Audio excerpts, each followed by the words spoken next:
दोस्तों, वोट चोरी हमारे देश में एक ऐसा मुद्दा बनता हुआ नजर आ रहा है जिसको लेकर लगातार चुनाव आयोग पर निशाने साधे जा रहे हैं। चुनाव आयुक्त ज्ञानेश कुमार पर कई बड़े इल्जाम बिहार चुनाव में भी लग चुके हैं, लेकिन अब जो इल्जाम देश की राजधानी दिल्ली में नेता विपक्ष आम आदमी पार्टी के जरिए लगाया जा रहा है वो बेहद डरा देने वाला है, बेहद डरा देने वाला है। क्योंकि मैं इस बात पर जोर इसलिए दे रही हूं दोस्तों, दिल्ली में एमसीडी का रिजल्ट आ रहा है, चुनाव हुआ था, रिजल्ट आ रहा है और रिजल्ट में जो नतीजे आए हैं उसको लेकर जो गंभीर आरोप चुनाव आयोग पर लगा है वो सर चकरा देने वाला है। और इन आरोपों पर खासकर भारतीय जनता पार्टी ऐसे चुप हो जाती है जैसे उन्होंने इन तमाम चीजों को देखा सुना है ही नहीं। तो कभी कभी चुप्पी जो है लोगों के जहन में हिट करती है और उन्हें लगने लग जाता है कि जरूर दाल में कुछ काला ही होगा, तभी इस तरीके की हरकत की जाती है, तभी इस तरीके की चीजें देश के सामने, देश के नागरिकों के सामने, स्पेशली दिल्ली वासियों के सामने तो आना बेहद जरूरी बन जाता है जब नतीजे कुछ इस प्रकार से निकलकर सामने आने लगे। अब तो चुनाव आयोग इस पूरे मामले में लगाए गए आरोप जो आम आदमी पार्टी के हैं उसका कैसे जवाब देगा, या फिर खामोश होकर ये गम भी पी लेगा, क्योंकि गम आप इस कदर पी रहे हैं कि इसका जवाब जनता बार बार पूछ रही है। और इस बार मैं भी जानना चाहती हूं कि आखिर जो ये इल्जाम आम आदमी पार्टी के सौरभ भारद्वाज हो या संजय सिंह हो, तमाम नेताओं के जरिए जो लगाया जा रहा है उसकी आप किस तरीके से पुष्टि करेंगे? इस बात का आप खंडन कैसे करेंगे कि चुनाव में आम आदमी पार्टी का कैंडिडेट जीत रहा है लेकिन अचानक से, जी हां, अचानक से सारे रिजल्ट बीजेपी के हक में हो जा रहे हैं? क्या इसे वोट चोरी ना कहा जाए? क्या इसे पूरी तरीके से हाईजैक ना कहा जाए कि देश में जो लोकतंत्र का पिलर है वो पूरी तरीके से हाईजैक हो गया है? क्या इस तरीके के शब्दों का इस्तेमाल देशवासियों को करना पड़ेगा?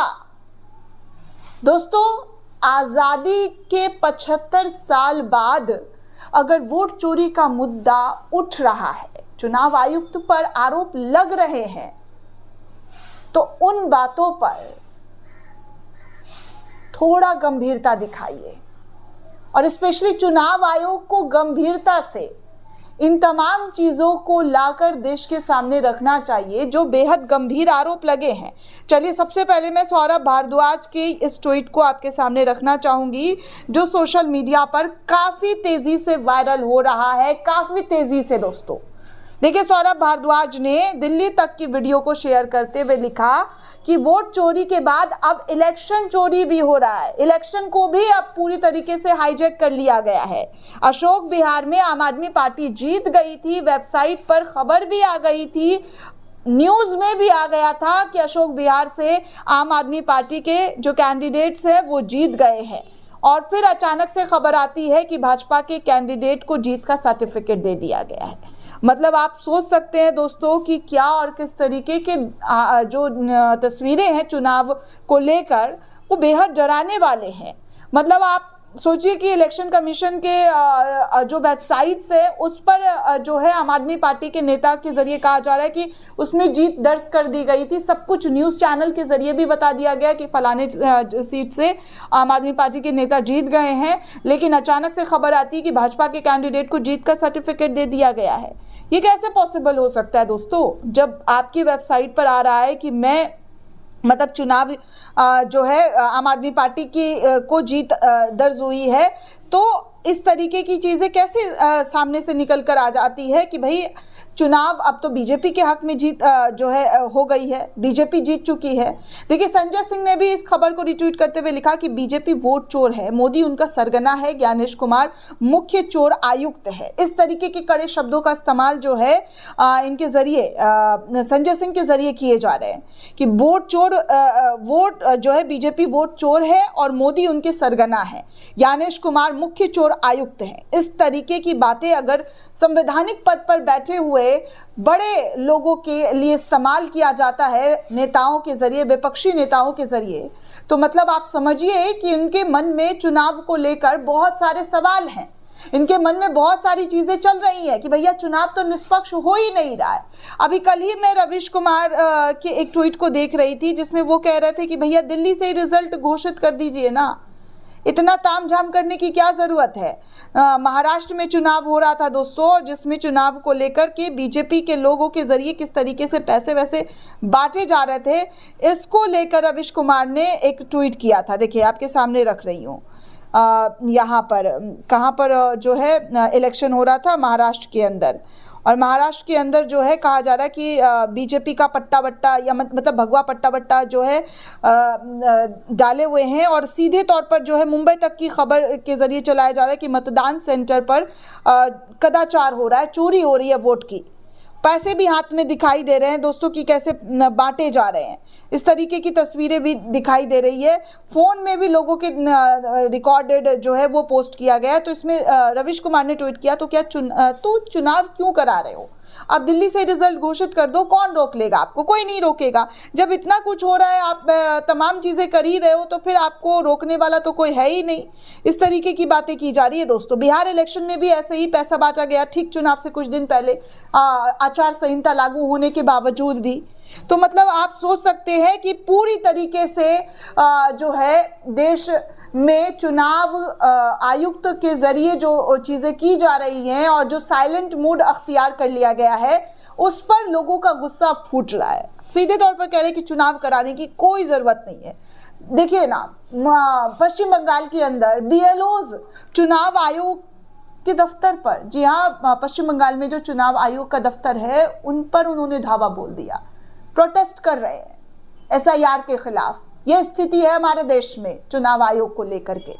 फिर भी महानता की पूरी सर्टिफिकेट लेना है और बताना है कि भैया हम निष्पक्ष चुनाव करा रहे हैं। ऐसे निष्पक्ष चुनाव होता है कि देश की बड़ी बड़ी पार्टियां, बड़े बड़े लोग जो है आप पर आरोप लगाते हैं और आप निष्पक्षता का गाना गा रहे हैं। इसे निष्पक्षता नहीं कहा जा सकता है। सुन लीजिए चुनाव आयुक्त, आप अच्छे से कान खोलकर सुन लीजिए, इसे निष्पक्षता बिल्कुल भी नहीं कहा जाएगा। जब चुनाव में इस तरीके के आरोप और धांधलीबाजी के सबूत सामने आएंगे तो आपको उन तमाम चीज़ों को देखना होगा। या तो फिर फुल एंड फाइनल कहिए कि बीजेपी ही जीत की हकदार है, कोई पार्टी को चुनाव लड़ना ही नहीं चाहिए। विपक्ष क्यों फालतू में अपना टाइम वेस्ट कर रहा है, सिर्फ सत्ता पक्ष रहेगा, विपक्ष की कोई जरूरत है ही नहीं। जब इसी तरीके का हालात पैदा करना है, सिचुएशन क्रिएट करना है, तो बंद कीजिए, ताला लगाइए आयोग पर। मैं पहले भी कह चुकी हूं कि इतना पैसा खर्च करने की जरूरत है नहीं। देश के गरीबों पर खर्च होगा तो कुछ उनका कल्याण हो जाएगा। आप लोगों पर खर्च करके देश का जो टैक्स है वो क्या मिल रहा है, पारदर्शिता के नाम पर ये सब मिल रहा है। ये आप रविश कुमार ट्वीट कर रहे हैं कि भैया तो चुनाव का रिजल्ट दिल्ली से घोषित कर दीजिए, दिल्ली से फालतू में आप मतलब चुनाव करवा रहे हैं, धड़ल्ले से चीटिंग हो रही है। ये सारी चीजें दोस्तों निकलकर सामने आ रही है और मुझे बहुत ही दुख के साथ कहना पड़ रहा है कि अगर ऐसा ही चलता रहा तो पूरी तरीके से हमारे देश का लोकतंत्र खत्म हो जाएगा। लोकतंत्र का बस नाम रह जाएगा और हम आप कहेंगे कि भैया लोकतांत्रिक देश में रह रहे हैं, क्योंकि जो हालात पैदा हो रहे हैं उससे तो बहुत लग रहा है कि डरावना है। चुनाव में धांधली धड़ल्ले से हो रही है। देखिए ना, इस खबर को प्रोफेसर वर्षा एकनाथ गायकवाड़ ने शेयर किया है और शेयर करते हुए उन्होंने लिखा कि शिंदे सेना के संतोष बांगर यहाँ एक महिला से सीधे उन्हें वोट देने के लिए कहते हुए दिखाई दे रहे हैं। फिर उनका समर्थक मतदान केंद्र में अंदर देखता है और महिला को बटन दिखाता है और वो उनके समर्थक मतदान केंद्र के अंदर खुलेआम फोन का इस्तेमाल भी कर रहे हैं। वो इसे स्वतंत्र और निष्पक्ष चुनाव कैसे कह सकते हैं जब इस तरीके के हालात हैं। इस तरीके की चीज़ें जब मतदान केंद्र से निकलकर सामने आएगी तो दोस्तों आप इस पूरे रिपोर्ट को लेकर क्या सोचते हैं, आपकी क्या राय है, हमें कमेंट करके ज़रूर बताइएगा। साथ ही साथ चैनल को ज़्यादा से ज़्यादा लाइक, शेयर और सब्सक्राइब करना बिल्कुल भी ना भूलें। जय हिंद दोस्तों।